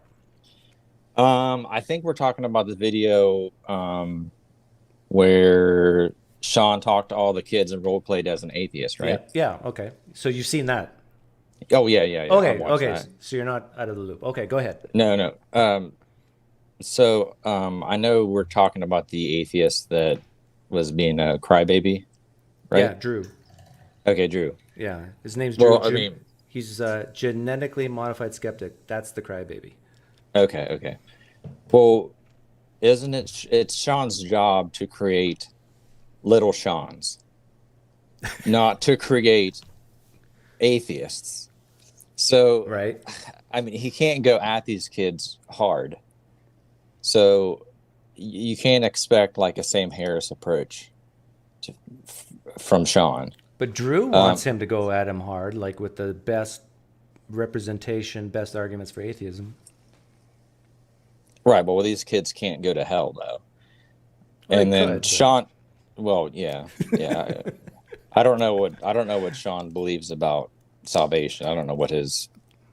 Are you saying that Sean went weak because he basically is worried about the salvation of those kids? No, I would say he went weak because he wants to continue his brand and create other apologists who's going to buy his material and go to school to become apologists. I mean, isn't he in the business of selling books for that? Yeah. Oh, yeah. Yeah. I mean, that's what I took away from watching the video with Sean.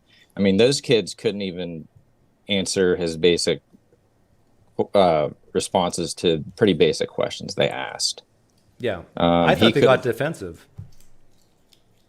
Yeah, especially the girl that asked, "How do you love anyone if you don't have Jesus?" Yeah. She was super upset. Yeah. If Sean would have answered as Drew, I mean, he would have devastated those kids, and that's not right. Mm-hmm. No. Oh, I mean, Gotta give them some hope. Yeah. I mean, as when I was a Christian and I was doubting things, I mean, the Sam Harrises of the world, to quote Stephen A. Smith, you know, I don't know if you get that reference or not. Some of you will in the live chat. I mean, he's the type of atheist that makes you question everything, you know, Yeah. especially morally. So Well, what I was saying to Shannon, I think, is it's easy for some atheists to sit back and say, "Oh, Sean didn't give the best responses on behalf of an atheist," but that is a matter of opinion. And have we taken a poll amongst all atheists on planet Earth of what's the strongest opinions on all these various topics? Mm-hmm. And so, yeah, I don't have a problem. I agree with Shannon that he couldn't have just said some really fringe type theory stuff, but I don't think he did. I don't think he said anything fringe. But I mean, why does Drew care what Sean does? I think Drew and Sean just want to become buddies and talk on a YouTube channel together. Oh, is that too cynical? Oh, so Drew's play is to get him on. Yeah. Okay. Is there a backstory between them at all? No. It's just Sean, the McDowell family has a brand. Mm-hmm. And it would be nice to have that brand on Drew's show, is my guess. Oh, okay. I tried to get my camera to do this, but it wouldn't. This was my green screen, Which is gray. but I couldn't get it to work. You're a funny guy. Anyhow, Jimmy, I got someone else who wants to come in. Okay, it's good talking to you, Doug. Take care. All right, bye. Fred Harvey, thank you for the donation. This vid kept me interested all the way, Doug. Sorry, but I'm no public speaker. Well, that's why they didn't ask you, Fred Harvey. That's why Sean McDowell did not ask you to represent atheism. Because you would have froze. Oh, I thought someone else wanted in. Atarix, didn't you want to come in?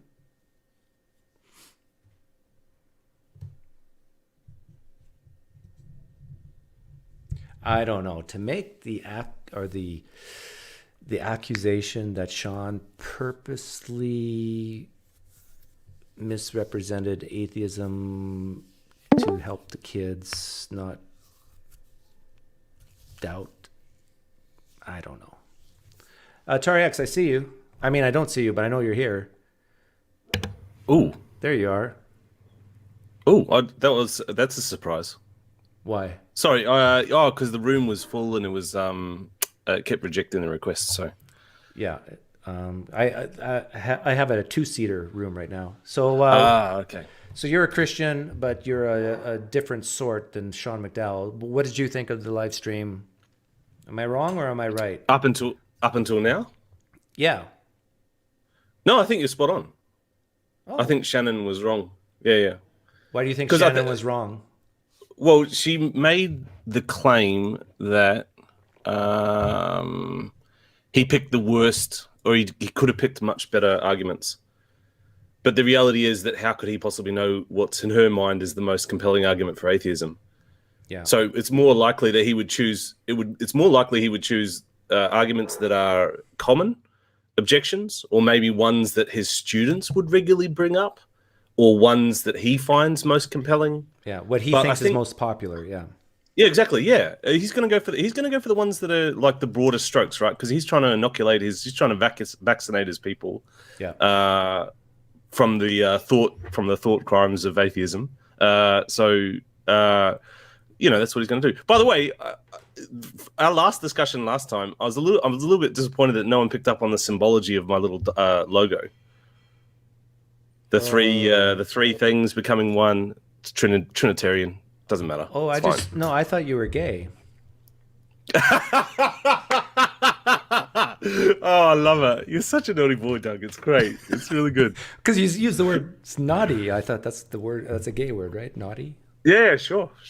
Yeah. Yeah, no, that's good. No, so you're saying you're not gay, but you just believe the Trinity. Yeah, no, we had a discussion a couple of days ago or something, didn't we? Yeah. I remember. Yeah. But yeah, thanks for coming in and telling me I was right and Shannon was wrong and Drew is wrong and Paul, I'm not sure. Yeah. But anyhow, I appreciate that. Yeah, not a problem. Take care. You too.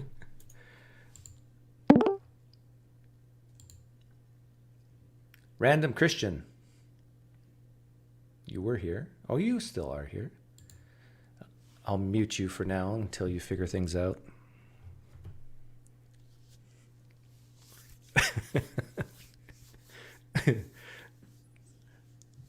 I wonder if gay atheists like me or not.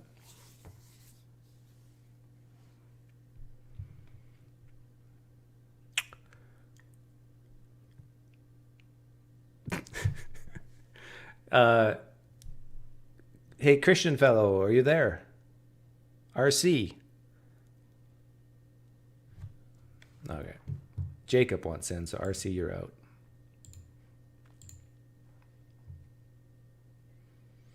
Jacob. Hi. Never done this before. I'm trying to figure out how to do the camera thing. Oh, you right now you gotta flip it to selfie mode. So it's okay, I see that. Yeah. Would it be acceptable to you if my face did not show to the audience but did to you? Would that be acceptable?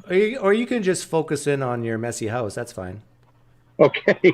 How about if I just kind of leave it like that? I'm kind of holding my Don't put phone, we don't want to see your fingers. We want to see the beverage in front of you. Okay, hold on.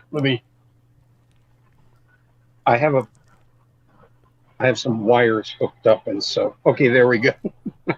So how's that? So which team are you on? Are you atheist or Christian? I don't call myself an atheist, but I don't have a God belief, so okay. I'm sure Matt Dillahunty would say I'm an atheist. Yeah, you're on the atheist team, but you're on the bench. Yeah. Mm-hmm. Yeah. Someday you'll be a starter. So did you agree or disagree with what I said? I agree with you. I saw that video in its entirety when it first came out, and I was thinking throughout the whole thing that he did a pretty respectable job. I felt I kind of got a sense of what he was trying to do, and the way I took it was that he was trying to represent a normal person who was an atheist Yep.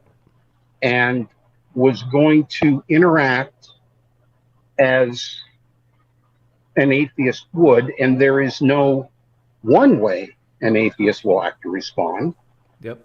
And I think the contrast that was most striking when I heard Shannon's assessment is that if you basically go by, say, ACA shows and those type of atheist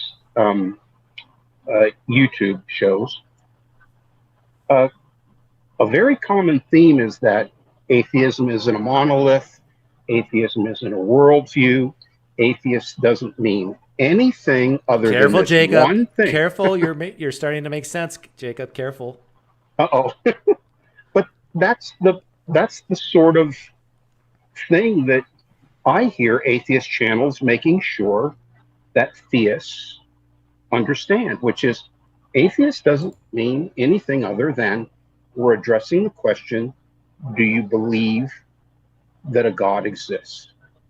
And yet, at least how I heard it, and I'm not trying to make accusations towards she, and I really enjoy her channel, but she seemed to weave in and out of, atheism is a thing into, well, atheism isn't a thing. It's just this one claim.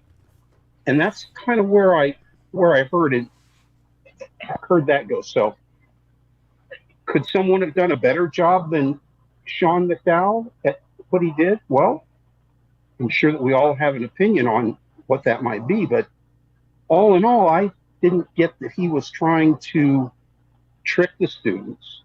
And one last thing I thought about Doug, which is I actually think it was better that he didn't have an atheist there.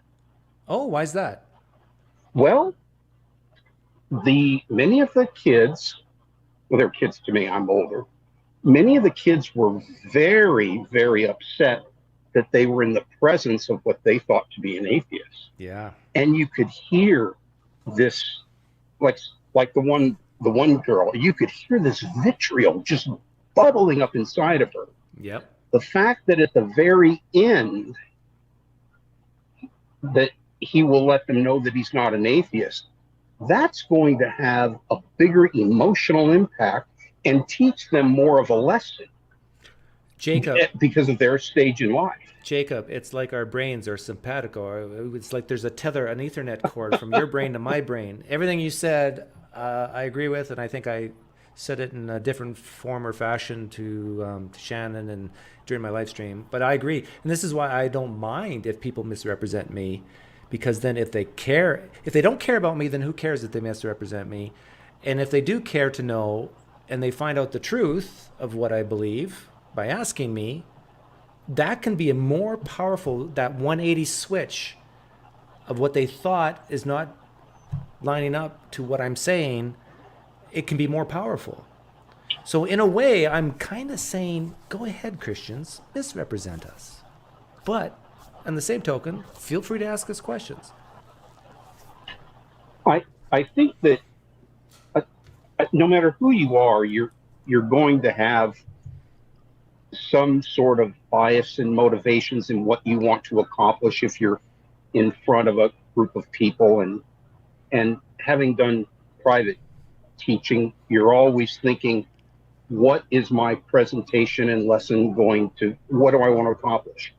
And I would imagine, having been at one point a devout Christian, very active in church activities, that if there was an indictment against Sean McDowell, it might be that he's doing a presentation like this to give these younger Christians in a safe environment Yeah. a way to see what it's like to face these hard questions in the interaction where they are actually not facing the type of atheist that would rip them to shreds. Yeah, I probably would have made some cry afterwards. Like if there wasn't that ending where, oh, by the way, I'm really a Christian, so it's okay now, you can relax. Like I couldn't do that if I was really there. And some kids would go home and they might really rethink everything and saying, whoa, I like that guy up there. And he said some things that go against my religion, and this does not compute. Well, I think the last thing, he might not have had this in mind when he made the choices, but you made a very good point, which is if the parents and families of any of these younger people heard the whole experience afterwards, they would say, oh, okay. But if they, because it was Sean McDowell, Yeah. and it was all, whereas they might not feel quite that way if he brought a very strong atheist to address them individually, someone like, say, a Sam Harris, but someone like Sam Harris himself would probably be somewhat kind, but not all atheists would be. Yeah. I think there's very few pastors who are from the same version of Christianity as Sean McDowell who would allow their 18, 19, 20-year-olds to come on my show unaccompanied by an adult. I mean, it's like, really? You're willing to take that risk? Because I will make them laugh. They will have a good time and they will think about things in a new way that they've never thought before, maybe. And I don't think a lot of Christian parents want that. They don't want their kids respecting, admiring an atheist. Yeah, I thought that he probably did a pretty good job. He was probably fairly successful. And there may have been some Christian youth there that are kind of on the fence in some ways and, might not say this to their companions, but he did say many things from an atheist perspective that were quite accurate that you would hear from atheism. So they were actually exposed to those ideas and not some sort of a twisted, disingenuous Christian reinterpretation of them. At least that was how I took the whole thing. So I agree, Jacob. Thank you for being my twin. thank you. And I got another guy who wants to come in. And I'm going to go and enjoy some sparkling ice right now because I have to imitate you in that way. Are you listening, Sparkling Ice? Come on. Yeah. Sponsor and I'm me. an Arizona guy with the heat wave too. So. Oh, so we're probably 2 hours apart, is my guess. Yeah. Okay. So, all right. Thanks a lot, Tom. Dan, if you want to come back in, the room is free. I purchased more Sparkling Ice and atheism because of Pinecreek. See, where's the love, Sparkling Ice? Sparkling Ice, there has to be at least one atheist on the executive board.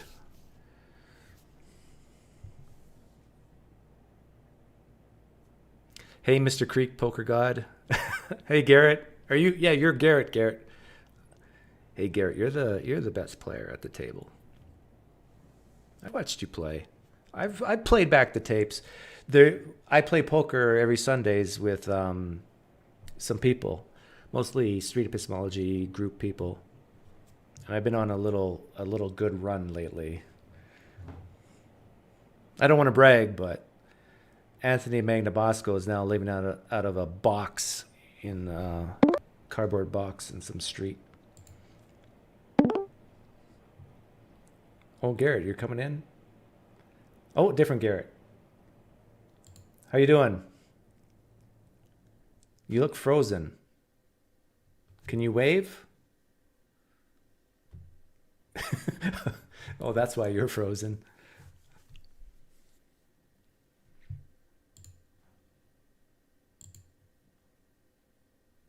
Try again, Garrett. There we go. Maybe not.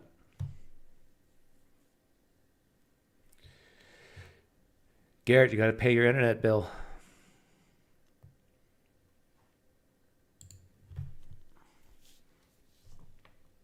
Evangelicals hide in their doctrinal hut. It's pretty hard to hide nowadays. Tussetti links. Let me get rid of Derek because he has no internet. The room's free. Oh, Garrett's trying again. There, Garrett. Me? Yes. Which team are you on? Sorry, Garrett. Your internet connection is just not good. Congo. Mr. Pinecreek. Hey, Can you yes. hear me? Yes, I hear you. I can hear you. Go ahead. Yeah, I wanted to say this. I just caught the live stream right now, and I wanted to say thank you very much for the work that you do. I started watching you, I think, in 2020, the beginning of 2020, Okay. and like now when I hear your intro music, I get a dopamine rush, as you call it. Good. Well, I'm glad you found my channel. Did you watch this live stream? No, I didn't watch this actual live stream, but I watched another one where you were talking about those guys. What do you call them? The ones who are like really hardcore in the Christian belief, and then they take it super literally. Oh, I want to Calvinist? say, yeah, exactly, the Calvinist. I used to be a Calvinist myself. I went to a Free Presbyterian church, and what I would say is with the Calvinists, and when we'd go to church every day, they'll be talking about you're all going to hell, you deserve the punishment, everything, and all of that. And it really affected me, like in my mentality, because like you would like start to feel guilty, like you're a bad person and you can't do anything right. Yeah. And it's quite difficult to get out of. Are you out? I mean, are you atheist? Yeah. But I'm a little bit afraid to say that every time. And like you know how you talk about you have Satan in the room every once in a while. Does that scare you? I get a little scared. I get a little scared every time. Hey, hang on a second. Hey, Satan. Yeah, what's your first name? Tomas. Tomas? Yes, Tomas. Tomas. Satan, I got Tomas here. He's scared of you. No, he says you shouldn't be scared of him because he's never lied in the Bible. He's never killed anyone because the book of Job is just allegory. And he asked if you've ever seen a picture of him because he's actually quite beautiful. No, but tell him this. I look forward to hearing his side of the story. You should write a book like the other guy did. Thomas says you should write a book. Oh, yeah. Yeah, he says he's not going to dignify Yahweh with a response. Also, another thing that I noticed, I remember that same live stream, I think there was that guy who was talking about his marriage and stuff like that. I noticed you got a little touchy-feely there. You showed us a little bit of soft dark. What? I got touchy-feely? What did I do? Yes, what did I say? Yeah, you did. You did. Like when you were like talking about his marriage and like you started to relate it to yours. Yes. Yeah. Well, yeah, it's like I do have feelings once in a while. And he, because he has a similar situation with me. And so, yeah, you can make me cry. It's possible. I didn't believe it was possible. After we both grew up on a farm like culture too. Oh, do you live in the Congo? No, I'm from Zimbabwe, but right now I live in China. Okay. But you were raised on a farm? Yes, I was raised on a farm. Animal or plant? Animals and plants all the way through. Wake up every day, you work, you sleep, you wake up again, you do the same thing. See, you know real work. See, there's a bunch of flag waving phonies in here right now. They don't know what it is to work. They don't understand. No, yeah. That's why I kind of that's why like the argument for the pain and suffering of animals, I rarely use it myself. Yeah. Well, anyhow, Congo, I got one more guy who wants to come in here, I think. And but yeah, thanks for watching the channel and thanks for hopping on. Fantastic, man. You're doing a great job. All the best.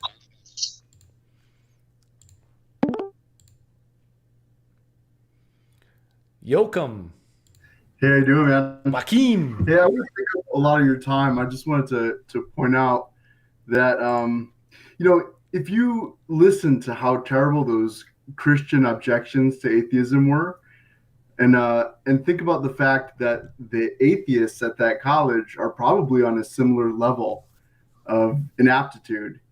Like I done me some educating at college, and I mean it was conversations were like, hey Chad, what do you think about Jesus? Chad. Dude, Jesus is gay, bro. Like, you believe? I'm like, no, I don't believe in Jesus. Dude, people who believe in Jesus, they're retarded, bro. Like, those were the conversations. Like, everybody was drunk on my the level of the dorms where I was. So you're saying if Sean McDowell wanted to represent most atheists, he should have talked like that? I'm saying he should have drunk a six-pack before he went on. That's all I'm saying. Sean, are you listening? Next time you role play, I'm saying you did a good job, but Joachim here is saying drink a six-pack, get a little loose, just a little relaxed. Yeah, college party level. Yeah. Smoke a doob first. But then Drew would be really upset. Yeah, oh my gosh. No, yeah, poor Drew. Maybe we can send him some flowers and tissues or something and make up, because you're probably aggravating him more. Like, he's gonna be like, if Drew's watching this, he's gonna laugh. I think he knows what the point is, and I'm sure he's tough. He looks like the kind of guy who's in his basement all the time pounding on one of those bags, like doesn't he? He just like, you got a point there. He does have an apple pie face. Oh my god. Thanks, Joachim. I love you, Drew. I think you're tough. Like, I wouldn't want to be like on the wrong side of the street at night when you're walking down that side. I'd cross over to the other side because I value my life. Okay, we're going too far now, but I appreciate you hopping on. Take care. It's been fun. Thank you. Oh boy, I'm definitely out. I'm out of the club. I'm out of the atheist club. Dan, are you there?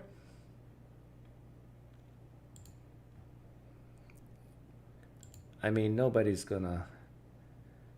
never gonna make the atheist experience now.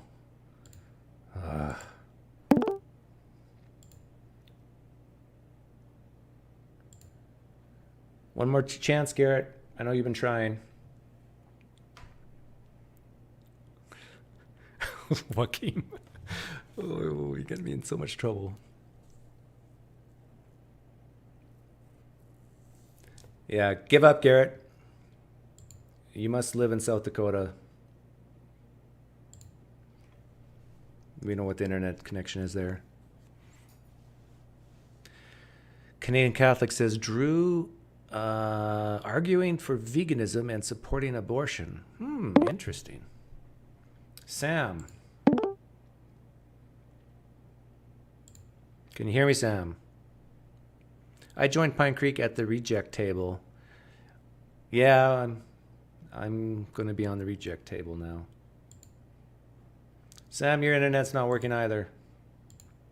What is it? Tom Payne, that name sounds familiar.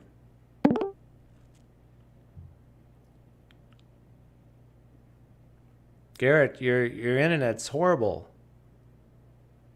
If you're a Christian, you need to pray. If you're an atheist, get a job. Sorry. I'm just being really rude. Okay, let's start the music.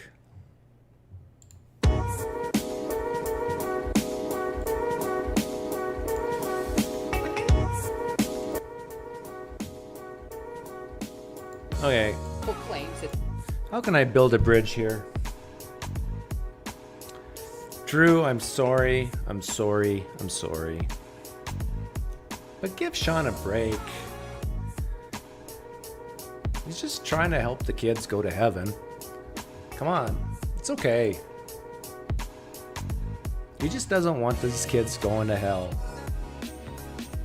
You know, I'm going to role play as a Christian. Don't you guys know what's at stake, Drew? Heaven and hell is real. And if Christian kids are duped by guys like you, Drew, thinking that there's some sense to this atheism thing, if you actually have good, strong reasons to all answers to all these difficult questions, I mean, hell's awaiting them, Drew. Come on. Give Christians a break. They really believe this stuff.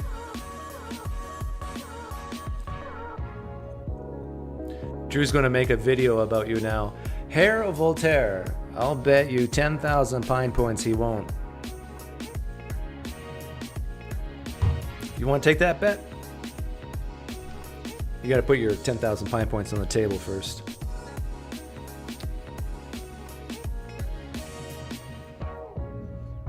I will bet that Sean will see this video.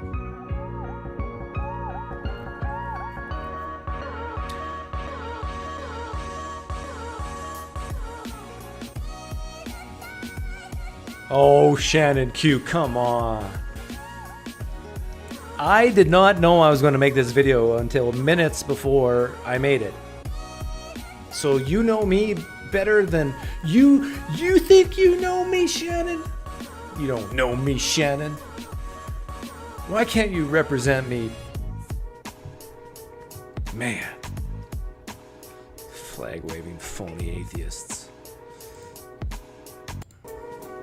Misrepresenting me.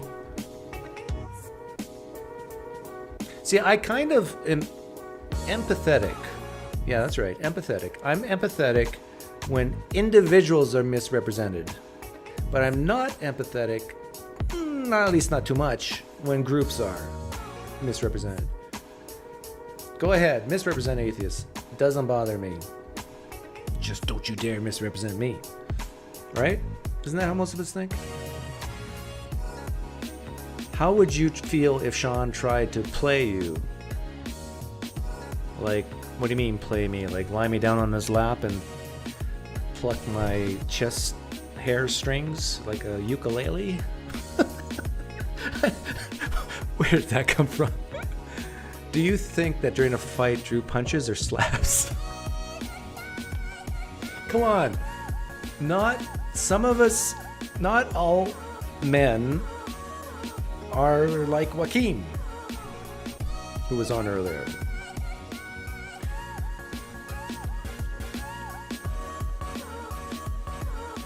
Some of us are good at, or like what's his name, Tomas.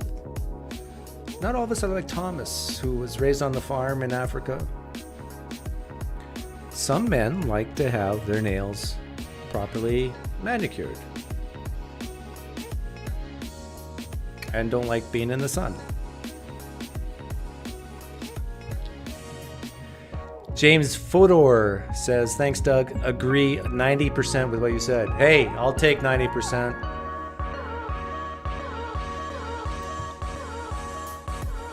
Pinecreek, would you consider Drew a bud, a friend, or a guy?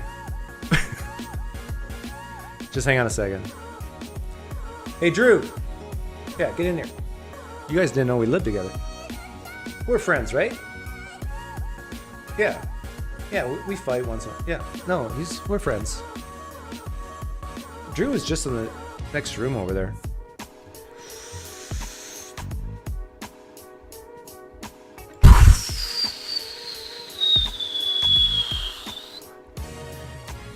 My apologies to Drew from Genetically Modified Skeptic. He was scheduled to come on and defend himself and all atheists around the globe, but we ran out of time. And quit mocking me.